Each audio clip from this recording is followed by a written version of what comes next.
in the military, there are lots of different leadership philosophies. I am a fan, as I'm sure you are, of Captain Marquet's work in tension-based leadership. In part of that encapsulates, and this is also, carried through to our highest speed, lowest strike teams, the SEAL teams and the like, is not the leader's job to tell a subordinate what to do. It's our job to tell that officer what needs to be done.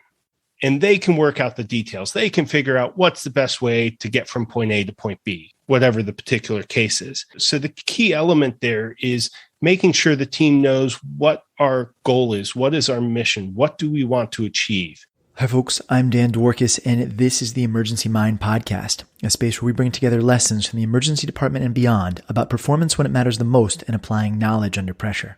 Our guest this episode is Dr. Kevin Lunney. Kevin Lunney is an emergency medicine physician scientist practicing in the community, academic, military, and pre-hospital environment. He's also the founder of Pledge Health, a 501c3 nonprofit developing emergency medicine globally. I was lucky enough to meet and work with Dr. Lunney when he was the head of the Navy Trauma Training Center at LA County, and this is just an absolutely ridiculously far-ranging conversation. We talk about, in addition to how the Navy Trauma Training Center works, the idea of the science mind versus the medical mind. We talk about team building, heuristic bias and expertise, and everything from that to object-oriented programming and what that has to do with performance under pressure. That really blew me away because I'll give you a hint. It actually has a lot to do with high-performing teams that are able to deliver their skills under pressure. Before we get into this episode, a reminder, if you haven't already, to check out our book. It's called The Emergency Mind, Wiring Your Brain for Performance Under Pressure. You can find it on Amazon, you can find it in bookstores, or you can find it at emergencymind.com/book. And if you already have a copy of that, please consider leaving us a review. That's a huge help for us to get our message out there. Okay, all that said, let's jump into this episode. I hope you enjoy. All right, Kevin, welcome to the podcast. I'm so excited to sit down and talk with you. It's awesome to have you here and really looking forward to digging in. Thank you. It is great to join you on this. I've had such a fun time listening to the podcast up to date and look forward to this dialogue. Oh, awesome. Well, why don't we start? Can you give folks just a brief sort of elevator pitch of like who you are and what you do and how you got to where you are? So I am an emergency medicine physician by happenstance. I started out knowing I wanted to do medicine and then kind of stumbled along the pathway and learned about public health and got distracted for a while and ended up doing an MD and a PhD in epidemiology based in that, working in Africa and HIV and immunology, which were all topics I said I would never work in my life when I was in grad school, and then returned to my clinical training and found that no matter how much I tried to track down the PEDS ID or the medicine ID route, that I loved emergency medicine and decided what better place is there to apply epidemiology than where we find all this shit happening and getting diagnosed. For sure. And so I was very excited to make that transition. As part of that, I signed on with the Navy. Before that point, I was an officer in the U.S. Public Health Service, which is one of America's best kept secrets as far as uniformed and government service. But I made the rare transition from PHS to the Navy because I wanted to do some more operational activities and had been fortunate to serve with the Marines in the desert and to do humanitarian missions in the Pacific, and also to work at the Navy Trauma Training Center where we met and where I got to spend 2 years of my life really focused on how do we train individuals and how do we prepare individuals for practicing in a crisis? And what was it like for you when you sort of had the realization that you wanted to do emergency medicine? Like, what was it about that way of thinking and performing and acting that really called to you? Initially, it was actually much more the kind of green zone, easy emergency medicine concept of getting to meet a patient coming to you with a medical problem that may have not been previously diagnosed. And so I was really fascinated by the opportunity, because that's what I thought medicine was kind of a priori going into medical school, was the opportunity to listen to a story, to examine the patient, and to come up with the answer. Rather naively thinking that I would do that on a regular basis. I find now I feel like I keep them alive long enough to get them to smarter doctors, to be honest. But that's what really excited me about emergency medicine, whereas my experience in, say, internal medicine is I got handed a patient from the ER and they basically said, here's a patient with chest pain. that really isn't a heart attack, work him up. And that was my job for the next, 2 or 3 days on the medicine service. And so I really like the emergency medicine side of getting something a bit more undifferentiated and a bit more raw. And it really wasn't until residency where I started to realize, oh, I have to really be quick on my feet with these really sick patients. Thankfully, that fits very well with my go get them kind of aggressive personality. And so that was an easy transition. Yeah. Okay. I have a ton of questions about that. Before I jump into the next one, I just want to say on the record here, I don't know if anybody else can hear it, but my neighbor recently picked up learning how to play the bass. So if you hear a bass line underneath everything we're saying, it is my neighbor, who thankfully is quite good when he's learning to play the bass, but I have no control over that whatsoever. So there might or might not be a bass line in this. In any case, I think it's really interesting that decision-making process, or rather the set of skills involved in that decision-making process, because the way that you view the world as a PhD, as an infectious disease person, is very different than the way that you view the world as an emergency doctor. My suspicion is that that's probably different than the way that you view the world as a public health officer or as a naval officer. And one of the things I hope we get to and hope we explore a lot today is how those different mindsets, how those different viewpoints on the universe come together at the point of pressure and contact to help you perform and act differently. But there's not a lot of people that do that transition point that you just said. Not a lot of folks go from sort of hard investigative science and research into emergency medicine. I say that as one of them, right? But the last time that I looked at the numbers, I think that nationally in the US, we produce around 30 humans a year that follow that path. That's a very small number of people that decide to make that mindset shift in there. So I think it's really worth sort of digging into that a little bit to start. So when you think of the way that you view the world as a scientist, as a PhD, versus the way that you view the world as an emergency doctor, what do you see in that contrast? It's interesting because you kind of hit right on the tension of one of the main thread lines I had coming into this conversation, which is this puts at juxtaposition two things I hold very dear. I feel it's really important to use data, right? That is my background. I did research and more research and then some research on top of that. But I also think it's really important to listen to your gut and to have a feel for your surroundings and to listen to that. And to me, that's very different than kind of calculating through and tabulating the numbers. And I bring this up because I think, to me, one of the key elements in crisis and resuscitation in a dramatic moment in our practice, in a crisis, we need to listen to our gut, but we have to pay attention to the data. I don't know. I'm trying to come up with when has this come through, but I think thinking through a resuscitation, when I watch a great trauma resuscitation going on at LA County, when I'm attending there in the Recess Bay, I know when it's going well. And I don't even have to hear everything that's being said. I just know by the pattern of communication, the pattern of actions being taken, that things are going good. And I can also walk into a resuscitation that's going poorly, whether it's a performance issue or just the patient's not heading in the right direction. And I can feel that immediately. And it's just this sense that I've developed, having been a part of this very structured routine enough times, that is what I listen to in my gut. But once I have that, once my spidey senses go, or once my hairs start to tingle, it's a matter of then looking up and trying to gather data that helps me put words to what needs to happen next, right? Because I may realize we are failing in this resuscitation. And so I'll start to look at the monitor and see what's happening with the patient's vitals. Are we heading in the right direction? I'll look around and see, have we gotten our 2, preferably 3 points of access for IV for the patient?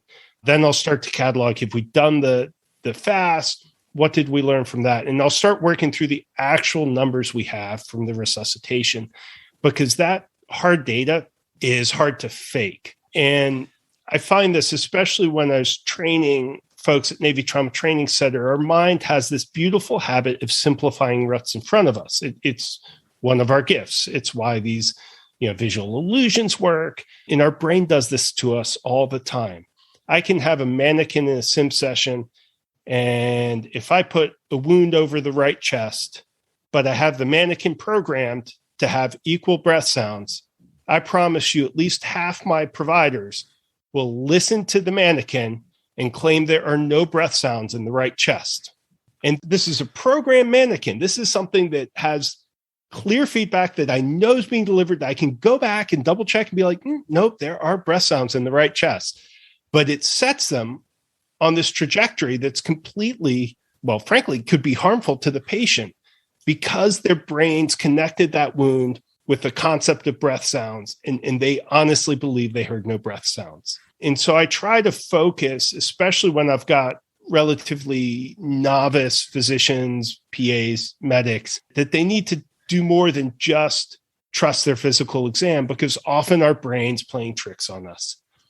You know, if you're hearing no breath sounds in the right chest, then let's look at the oxygen saturation. Let's look at the blood pressure, right? If we have 95, 100% oxygen saturations and the blood pressure's fine, we at least know we're not dealing with tension pneumothorax, one of our big concerns in that moment.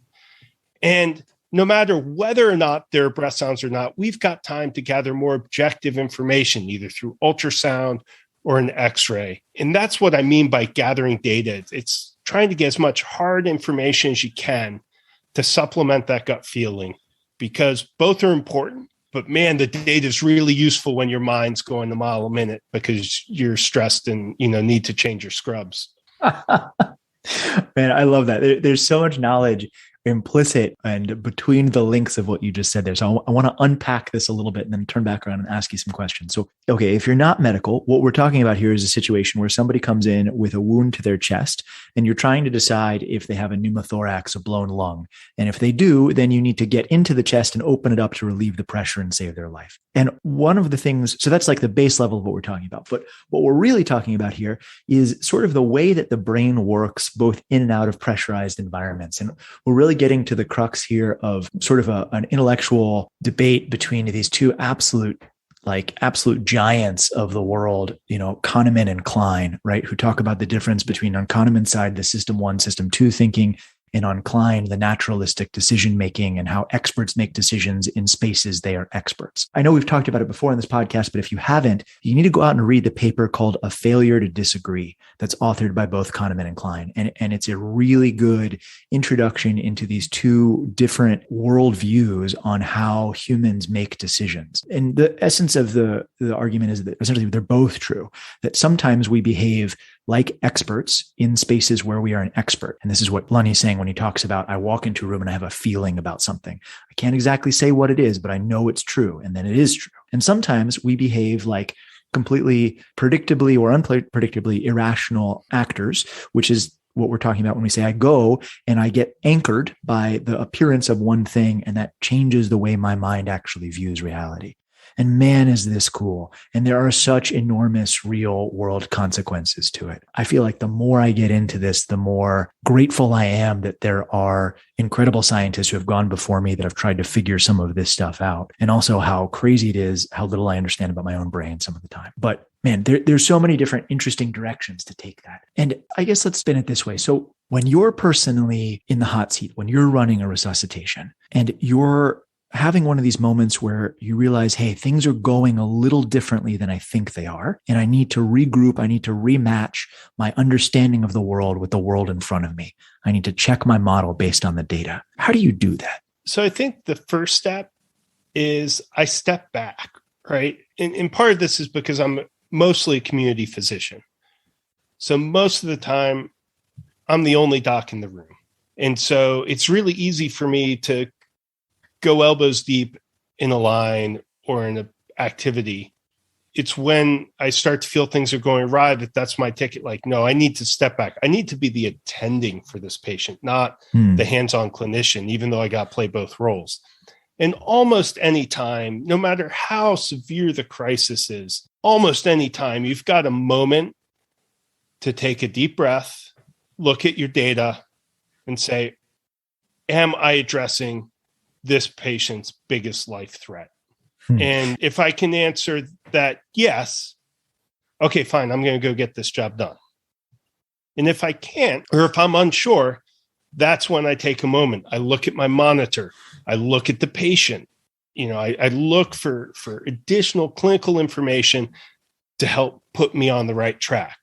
And then I kind of further formalize my action plan by choosing a critical action to take based on valuable and valid information. And then I take that critical action and I force myself to reassess that critical piece of information. Did I make an improvement? And this seems incredibly basic. And I kind of, for a while, got all like a little brusque about ATLS and ACLS and taking those exams, because that's exactly what they have you do, right? Yeah, it's true.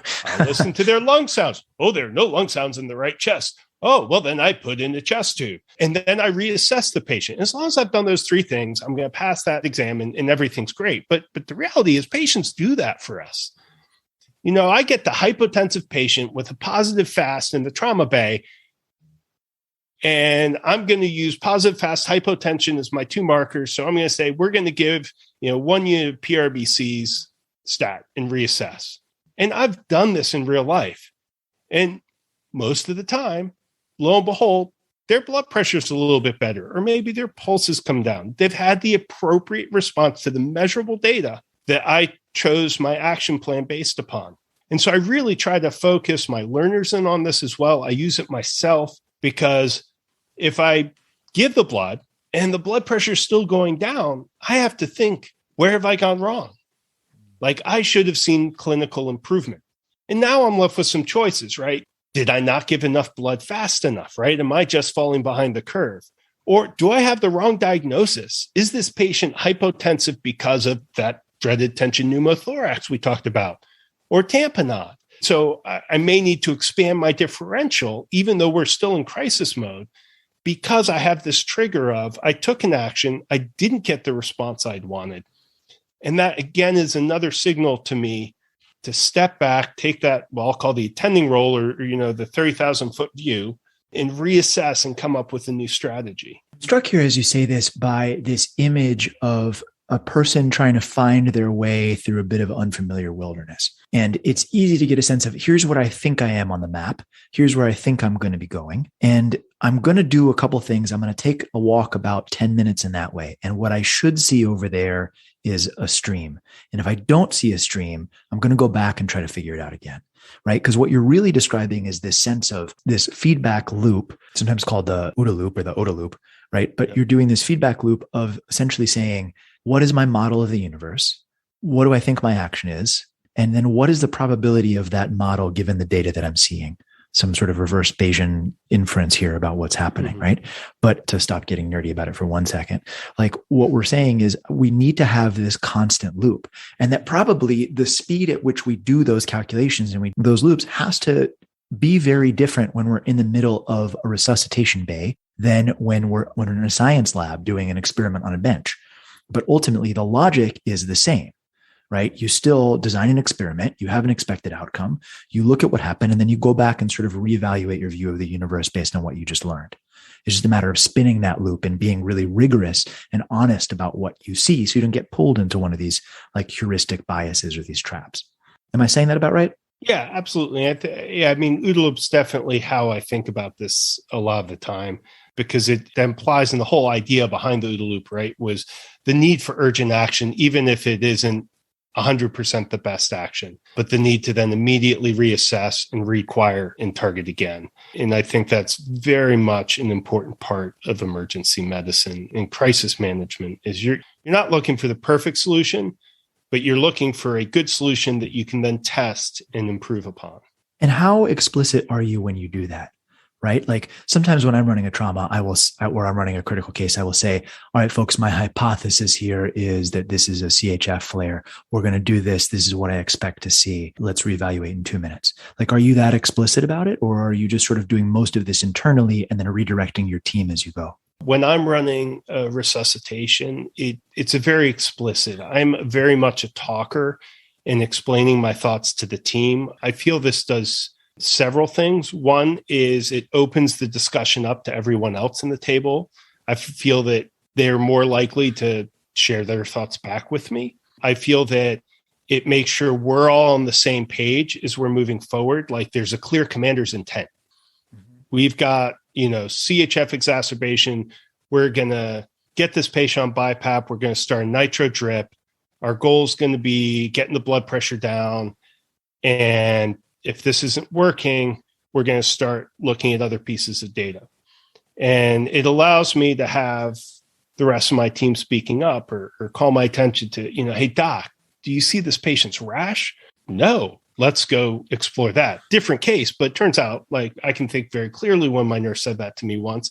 And lo and behold, we discovered patient was in anaphylaxis, which I had no idea because I had stepped back a bit, and the hypotensive patient became hypotensive for a whole nother reason. And it was because we talked about what I was thinking, and someone else on the team saw evidence to the counter and shared it. Certainly made things immediately better for the patient and may have fully on saved the patient. A big theme we've been exploring over the last few episodes is the idea of, I guess sometimes you'd call it like psychological safety, or building a strong culture that enables everybody in the room to speak up with what they're seeing, which is different than I think how a lot of us experienced this when we were first starting out, which is that that's not at all the way the culture used to be. But thankfully, we're bending more and more towards that, where we're inviting lots of people to bring their mental models together so that collectively we can form the best approach to this patient and this situation that we can possibly come up with. It's a great example of one where somebody's point of view really pivots the entire structure of your line of thought around it. One other important point here, especially working in the community setting, and I know you've talked about before on previous podcasts, is that walking into, say, a code on the floor or some new environment, or for me, I take assignments in other hospitals, right? And walking into that first resuscitation and talking it through out loud not only gets folks on the same page, but also helps me establish my credibility as the team lead at that point. The folks can be like, oh, this makes sense. I know why we're doing this. Now we can get together for this common cause. Whereas if I just show up and say, right, I want a nitro drip BiPAP and I'll be back in 2 minutes, that's not team building. That doesn't give anyone confidence in me. They might be the right actions, but frankly, I probably pissed them off in the process. And I've degraded the ability of our team to function at that point. So it's both creating a great space and an open space, but it also establishes your street creds.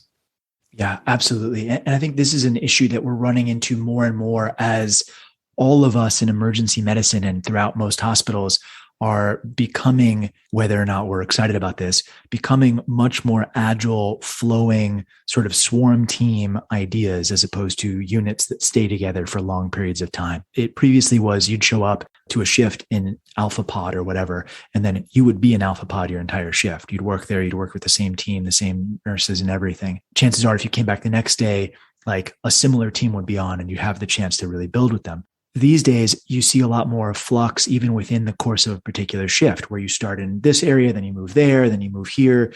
You're having people rotate through who are travelers, who aren't familiar with your units. You're rotating to different areas. And so these cross-team communications and these rapid building of rapport and purpose and these micro communities that sort of come and go, sometimes called swarm teams or X teams, are incredibly important and becoming a much more visible feature of practicing emergency medicine. Can we go back for 1 second to something that you said that I'd love to flesh out and define a little bit? You said, as you were describing your vision for something, that you're trying to communicate the commander's intent. And that's a phrase that has, as I understand it, a very particular meaning to it and a very particular structure to it. And it's not something we've spent a lot of time exploring on this podcast. So can we dig into that for a second? When you say commander's intent, what do you mean by that? In the military, there are lots of different leadership philosophies. I am a fan, as I'm sure you are, of Captain Marquet's work in intention-based leadership. In part of that encapsulates, and this is also, carried through to our highest speed, lowest drag teams, the SEAL teams and the like, is not the leader's job to tell a subordinate what to do. It's our job to tell that officer what needs to be done. And they can work out the details. They can figure out what's the best way to get from point A to point B, whatever the particular case is. So the key element there is making sure the team knows what our goal is, what is our mission, what do we want to achieve. And I take that very seriously in all the medicine I practice, whether it's a resuscitation team or whether it's meeting a new physician's assistant, a new PA for the first time. And inevitably, they're somewhat nervous about, what do you want me to do, doc? How do you like to work? Because they have the whole experience out there from the physicians that expect micromanagement and full patient presentations to folks that just want to sign charts at the end of the shift. And my general guidance to them is how I try to lead, which is I trust you to do your job. We know where we want to head. We want to deliver excellent patient care. And I expect you to work in good faith towards that goal. And my other expectation is that you come back to me with any questions or concerns if you don't know how to achieve that goal or if you need help in achieving that goal. And as long as you do that, I will have your back no matter what the outcome. And that really is how I focus my work in the teams. That's how I focus my leadership, both civilian and military side, is if we understand where we're headed, what our mission is, and my team is working their best to achieve it, then kind of the key communication points for me are hearing when we're not achieving it for some reason, or when they need extra help to achieve it because they don't know how, they don't have the skills or what have you. Otherwise, I'm going to let them go with the intent, the commander's intent, which is that mission, that vision for what we want to happen. Let's say I'm listening to you say this and I am in a really junior role. I'm a new person. I'm just learning. I'm coming up. I'm the new paramedic on a rig. I'm a new intern or something. And I hear you say, okay, I understand the commander's intent is to provide high quality emergency care and resuscitate the sickest, or however you want to say that, right? What do I do as a junior that makes that work? So I think the most difficult thing for the junior, for the intern, is to know that means they damn well better be prepared to say, I don't know how to do that. Or the presentations I appreciate the most from the interns are, this is the data I've gathered. This is what I'm thinking, but I really don't know how to make that next step to my assessment plan. They've done their best. They've done their history and physical, but they're flummoxed because they don't know to put together, say really high blood pressure and difficulty breathing with CHF. Like they just don't have that concept, but they've at least done their homework to talk to the patient and look at the vitals and say, gee, this looks really bad. I need some help. I'm okay with that. That we can work with, that we can teach. What I can't do is fix the resident that just is so certain there's always a correct answer that they know, that they can't reach up and get help. It's just like in the resuscitation, it's never an option to not get access in a critically ill patient. It's never an option to not get some sort of line. And so that's an important part of the feedback loop, is just as hearing, I just put an 18 gauge catheter in the right AC, equally important to me in my ears is I've attempted 3 times to get access in the right AC. We still have no access.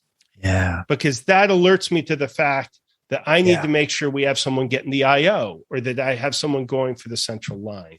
That's so important. And we got to stop and push on that for a second, because if you tell me, Dan, put an IV in, it's very tempting for me to put an IV in and say, hey, I got it.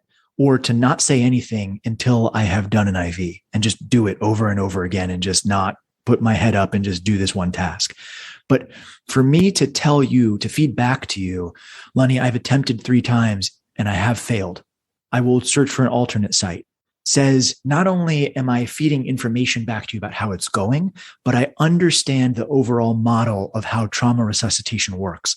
I understand that you need to know that negative piece of information, even if I don't like it, even if I don't like telling it to you, even if it isn't actually what you said you wanted, it obeys the intent and the flow of the mission in there. And that is such an interesting piece, because I think we fail on that often. We fail to teach everybody as part of the team what the overall purpose and what the overall structure of what we're trying to do is. And so we lose those important feedback loops like that. Absolutely. And it's the hardest thing to do, right? Because we are drilled to get the right answer. Like that's how we got into medical school, is because we had more right answers on our tests than anyone else had, which is really tragic, right? Because medicine has so many unanswerable questions. And yet we are conditioned to be the ones to think there's always a right answer and I have to be the one to have it. And that continues on into residency. Thankfully, I think practicing any sort of science disabuses us of that quite quickly because you fail literally constantly in science. In fact, that's part of the point. You just fail and learn from it over and over again. And the successful scientists are the ones that fail rapidly and creatively and are able to sort of absorb that impact and keep rolling in one direction or another, which makes it an interesting counterbalance. So we've talked a bit about the emergency medicine mindset, and we've talked a little bit about the science mindset. This feels like a good time to drift slightly into some of your other hats and other areas. And maybe a good way to start with that is, what is the Naval Trauma Training Center? So the Navy Trauma Training Center was created getting close to 2 decades ago as we started to ramp up what would be a 20 years war in the Middle East. And we realized that our military physicians weren't prepared properly to do trauma, because at that point, these were docs, general surgeons, emergency medicine docs who were staffing a naval hospital, an army hospital, where their general population's closed from the outside world. They don't get trauma. They see relatively low acuity, healthy patients. Typically it's the children with runny noses, families with stomach pain or pregnancy challenges, and they're really not what we see in the war zone. And so the Navy Trauma Training Center is one of several important efforts to start to better prepare our teams going off into battle, or at least to be right near the battle and help those in the battle. And it was focused on creating just-in-time training to bring people up to speed on the latest trauma, information, which over time became the use of tourniquets, which seems commonplace now, but wasn't when this all started. The importance of aggressive resuscitation, which transitioned into, 1-to-1-to-1 or whole blood resuscitation. Again, all advances we're making as we go through these iterations of painful, tragic lessons learned during the first decade of war, and were thankfully applied to the second decade to great success. Part of the curriculum by the time I became a specialist at the center is, kind of mixed, a little bit of didactic, a good amount of simulation, and then getting out into the clinical spaces and teams to actually get your hands dirty. And there are kind of, several key elements to this training evolution for our learners as they come through. The first is to learn urgency, because when you see colds and runny noses and belly pain day in and day out, you lose that sense of urgency and the importance to descend upon a patient with the full power of the United States Navy, or at least your trauma team, right? And that means going from a mindset of nurse doing a triage, a doc coming in a little bit later, eventually getting an IV, right? All of a sudden, we're switching mindsets to the entire team's coming in and we're doing a bunch of actions simultaneously to save this patient's life. So that urgency is not there. And even when you first give them the building blocks of those teams, it's still not apparent to them just how immediate we mean. And so getting in and seeing real life trauma resuscitations, medical resuscitations is really important. The second is folks get really good at being good at what they're good at. And so they come in with substantially sized egos about what their capabilities are. And say for a corpsman who's used to getting IV lines on a whole bunch of healthy young people, all it takes is one, dialysis-bound CHF patient to put them in their place and let them realize, maybe I've got some room to practice my skills a little bit more. And I can laugh about that. And yet, one of the successes out of the Navy Trauma Training Center was a team that went to deploy there on a Marine unit. And lo and behold, one of their patients ended up being a CHF exacerbation on a civilian sailor on some sort of maritime ship. And that corpsman actually could get a line, which you probably couldn't have. So that's part of it. And then the other part of it's the team dynamics, which is really special in the military. We have a strong tradition of developing our teams and functioning and reworking and kind of constantly rolling the wheel around of learning within that team to get better and better and self-criticize and make better. And this is an opportunity for us to do that with a team that then gets to go out and fight together for 6 months, which is a tremendous opportunity. It's tremendously rewarding for those that get to go out and do that. And the start of it's really, part of it's at the Navy Trauma Training Center. And sometimes that needs to be guided too. I've had brand new residents come to NTTC and basically say, I don't need to be here. I just finished residency. I worked at a level 1 trauma center. And, frankly, I give them 1 sim, 2 sim with their team, and they'll fall flat on their face. Because while they may be a very capable emergency medicine, resuscitation physician, that doesn't mean they've figured out how to lead their team yet. And so for those providers, what they're learning isn't necessarily the trauma medicine side. They may actually be really quite good at that. But they get to learn, well, how am I going to orchestrate these junior corpsmen? How am I going to make sure that I know my team, what their strengths and abilities are, and train them up to the level they need to be at so that our resuscitation can go through successfully. What an enormous honor it is to get to work with the folks at the Navy Trauma Training Center and to get to work with the folks in the Navy that are rotating through there and who are all of whom just so obviously dedicated to improving themselves and improving their teams and working as hard as they possibly can for the people that they're going to serve. I am deeply grateful for the chance to get to work with those folks whenever I happen to be on shift with them. So if you're one of those folks and you're listening to this, thank you for that. When you think about that last piece of it, especially that teams training piece of it, what are some of the successes and failures that you've seen in that? And what are some of the lessons that you've drawn from watching these teams sort of coalesce over and over again? Because the cadence of this is fairly quick, right? Teams will be with you for a short period of time and then move on. So you get to see over and over again these iterations of teams sort of coming together. I mean, there are a couple different lessons in success that kind of started picking up the more I did these sessions, because we do about 10 to 12 teams a year would come through. I think one is, again, the importance of remembering this isn't just about me, right? Check the ego at the door, which is something we bring already to the table, right? When we join the military, our primary identity becomes not ourselves. My first name becomes Lieutenant, not Kevin. My whole identity is focused on the Navy and the Navy mission. And we have a codified statement that is shipmate, self, where we very explicitly explain what our priorities are when we take our actions. And this is what we're trained to from the first moment we do officer development school or basic training or whichever training folks are getting thrown into. So that's part of it is checking the ego at the door, which, as I said, most teams are pretty good about doing. The second is learning where they've been led astray by all the common lessons we have out there.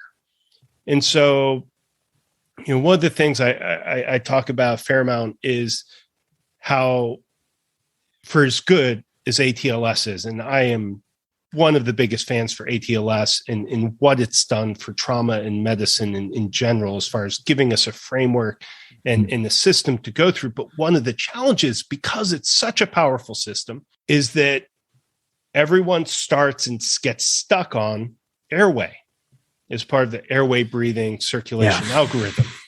And so time and time again, I'll have teams come through and doing what they've been told, they try to stepwise go through this algorithm and they assess the patient and they equate their oxygen saturation on monitor with airway, which makes sense. And that's what they've been told to do. And so what happens is they will try to fix that when in fact the reason for the low oxygenation has a different cause, like, again, the dread tension pneumothorax. And for us in military, that's a big deal because that's where the majority of our hypoxic injuries are. Our number one killer is blood loss, but number two is the tension pneumothorax. And so I really focus on this. And because of this ingrained training, they get to airway and they're like, well, they're hypoxic. I better secure the airway and put in a breathing tube and put them on, a ventilator, which is fine, except that actually makes tension pneumothorax worse, right? And so it's actually the worst thing they want to do in that situation. And again, because that's such a big challenge for us and our preventable lives lost in the military, we have to untrain them a little bit from the algorithms. I still teach the ATLS algorithm, although we kind of throw hemorrhage exsanguination up front. But I just help them focus on this isn't a stepwise process. We're doing this a bit differently. We're in a team environment. And so we kind of talk about some of those hiccups, the mental models they came to that really might mislead them if they don't have some ways to review and correct, right? Because they're better off looking at their airway really briefly. And then I tend to tell them, just go through the whole primary survey. You can do that in 10, 20 seconds. And then actually go back and hit, if airway is the most important, get it. But if not, take care of the breathing or take care of the circulation. And so that's just like one example of where I start trying to step back on what's been told. Another example would be CPR, right? Because everyone's been brainwashed by ACLS, right? We know if someone doesn't have a pulse, the first thing you do is start doing chest compressions, which is true for a heart attack. But if the patient's dead from trauma, they don't work. There's actual data behind this. There are studies behind this, right? Because the folks that die from trauma die from blood loss, tension pneumothorax, or blood around the heart, all of which are conditions that no compression, no matter how great, is going to make an improvement in survival. And so I have to remind folks that we're heading into a trauma environment in the military. The patients that die in front of us are most likely going to die from trauma, and therefore starting chest compressions is not going to be the right answer. Even though in every other lesson I've had up until that point, except in ATLS, right? ATLS realizes this, right? But every other lesson, ACLS, BLS, the first thing that's drummed into their heads, they start chest compressions when they realize there's no pulse. And that is just not the right answer in trauma. That's what I mean by kind of walking back some of the kind of protocols that they've been trained into. Right. And you're sort of saying, in a sense, some version of the idea that the map is not the territory, right? That your mental model is not perfect. It's a tool like anything else. And if you believe that the mental model is the entire representation of reality, then you're going to be swept up in the limitations of that model. And I think we see that on the civilian side of stuff a lot too, right? You're looking at a situation, the first one that comes to mind for me is a failed airway, and the person suffers a hypoxic respiratory arrest in the middle of the failed airway. The answer to that is not really CPR either. The answer to that is surgical front of the neck access, where you really have to do that. And surgical front of the neck access is challenging. Doing it while CPR is ongoing, way more challenging, way more likely to hurt yourself or somebody else. And so the discipline to explain to a team quickly, like, no CPR, I'm going to take the neck, then start CPR again, which is again a real life scenario for me, like, is a really interesting sort of decision in there, which brings us in some sense full circle back to team building. Because if you walk into a room and you haven't established rapport and you haven't established your leadership and you haven't done a good job of building the team around you, you're going to be like, what are you talking about? Everybody knows CPR is first. So you have to sort of navigate your way through all of these waters to try to figure out the right balance of structure and algorithm, which acts as a framework, but not a cage around you. Yeah. So those are some of the big things I took home in teaching from there. I think the other is the importance of task shifting. In the military, we can do this, man. It is great. Like, corpsmen are the best thing in the world. Every doc should wish they had them. As you well know, they're great. Absolutely. They're repairs. Awesome. Yeah. They're just very motivated. They're there for the troops. They're there, the heart and soul of medical care in the military. And they're really capable. And with the right team and the right circumstances, absolutely there are teams where their corpsmen are the ones putting in chest tubes. They're doing the advanced procedures because they're being done in an extreme but highly trained environment. And we have the leeway in the military to do that in the right circumstance at the right time. But it's not just, shifting the sexy procedures. It's creating a way to package communication. And so, one of my, hats I wore early on in my professional life was actually computer programming. And computer programming, at least, 2 decades ago, was very object-oriented based, right? Which is the concept that, you create a little program that's, say, a car. And every time I launch that program, I get a car in my program. And I may give that car some attributes like a color and the speed or what have you, but the core of it's a car. And it makes my programming super simple because every time I need a car, I just say run car. And I have that attribute out there. And I do the same thing in medicine, in resuscitation. And we actually do that naturally, but you can kind of codify, if you really think about it, through our language. Like when I'm talking through a primary survey, I will say something like airways patent, breath sounds are diminished on the right side, prepare for a possible chest tube. Abdomen is soft, non-tender, non-distended. In that language, although I'm just giving a physical exam, when I insert that language, prepare for a possible chest tube, that signaled corpsmen in my team who are not at immediate bedside to grab the chest tube kit and get it ready to go. And it's really easy, actually, because they'll be right under our stretcher, basically, when we're running this in the field, right? So it's not a big ask. But that gives my team the mental model. I need to have chest tube and scalpel ready to go at bedside so that when I'm done, if they really are starting to deteriorate, I can go immediately into that chest tube. I'm not then finding a corpsman and asking for the chest tube. I've just launched that program just by the language, prepared to do a chest tube. Same thing with the airway. Stridorous respirations, we may need an advanced airway, prepare to crike. Same thing. I just launched a crike package. I have a corpsman who's going to be essentially circulator, is going to grab that and be ready to open it and get to work. And what a wonderful way to look at that. I don't think I've ever made that link between advanced resuscitation, performance under pressure, and object-oriented programming. But what you're saying makes a lot of sense. You're developing these micro packages of very specific, high fidelity, high functioning skill sets, and then deploying them as needed. And that's a really interesting model for anyone looking to perform under pressure with a team, not just somebody in medicine, but I see the equivalent of that when I talk to my friends that are entrepreneurs, right? They think about, well, what are the different high fidelity packages I need to have? Well, I need to have sales lead generation, then I need to have deal closing. If I'm able to say, okay, prepare to have this meeting, not all that dissimilar, although I got to less cool and prepare for advanced surgical airway. No offense to my friends, but that logic still holds sort of no matter where you put yourself in that spectrum. How do you build those? How do you build the objects in this object-oriented programming? So I think that's where simulation is such a great tool and is such an important backbone of the Navy trauma training experience, because it allows us to make a whole lot of quick headway by calling to mind all those kinds of lessons, because it becomes really clear, because they're coming into a simulation space that they've never been in, right?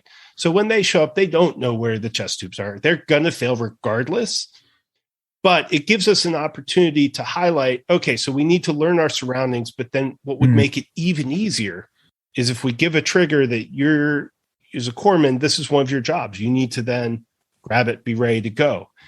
Just as I believe every corpsman needs to walk around anytime with, 2 tourniquets and needle Ds in their pocket ready to go, just because those are two of the few things in their life they will potentially lose a life if they don't actually have immediately accessible. Same thing with docs. We have residents running around with their 11 blades. It's the same concept. Yeah, I think you're absolutely right about that. And that, to me, that same logic of what are the core skill sets that everybody needs to be able to perform in a pinch like that, right? Like head tilt, jaw thrust. Are you doing efficient bag of valve masking? Do you know where the code card is? Do you know how to turn on the defibrillator? Do you know how to set up suction in a pinch? Can you do it one-handed, right? These really core packages that everybody should be able to do to up your game from, really, we're talking about going from 0 to 1 here. In some sense, right? We're not even talking about 1 to 2. These are the 0 to 1 packages that you have to be able to run in order to make things work, and that are maybe not as fun and sexy as putting an advanced surgical airway in, but that make enormous differences to the ability of your team to perform under pressure. Super cool. Lunney, I want to be mindful of our time here. We're amazingly approaching an hour already. I feel like we could go into rounds 3 to 6 of this with very little loss of interesting things to talk about. But I wonder at the end, if you want to issue a challenge to folks listening to this, what do you want people to do differently tomorrow? What do you want them to take away and start working on? So I think the one thing we haven't talked about so much, but but we've alluded to, and I think are a hugely important part in crisis action, is thinking about ahead of time, what are your key fail-safe moments? It's that old, climbing Everest, your 2:00 turnaround time. Like if you don't turn around at 2, you're putting the whole mission in jeopardy. In resuscitation, I have some of those. And so my challenge is to our listeners to think about their activities, their critical activities, and what are the fail-safe moments they need to build in ahead of time so that they can take their ego out of it and just turn around at 2:00. So for me, I think the one example is the airway. I give myself 3 attempts on an airway. If I have not secured the airway at 3 attempts, I'm going for a crike. And if I'm bagging up for that 3rd attempt, this is where I deploy my package. I tell the team, if I don't get this, we're moving immediately to a surgical cricothyroidotomy. I need an 11 blade and the 6.0 ET tube and the bougie. And that way, while I'm trying my 3rd attempt, my team's getting the equipment I need, but the team's also mentally prepared for the fact that I'm about to cut open the neck. Yeah. And so that's what I'm talking about is the fail-safe moment. I kind of build a little flair into it, but the idea is I have a 3 strikes or I'm out for airway. I check my ego out of it. I'm really good at airways. Maybe if I tried a 4th, I'd get it. But I just set that rule because I've never lost a patient that criked. But I've lost patients to airway deaths. And there are rare stories on the crike losses there too. But when done right, it's a very effective tool. It's underutilized.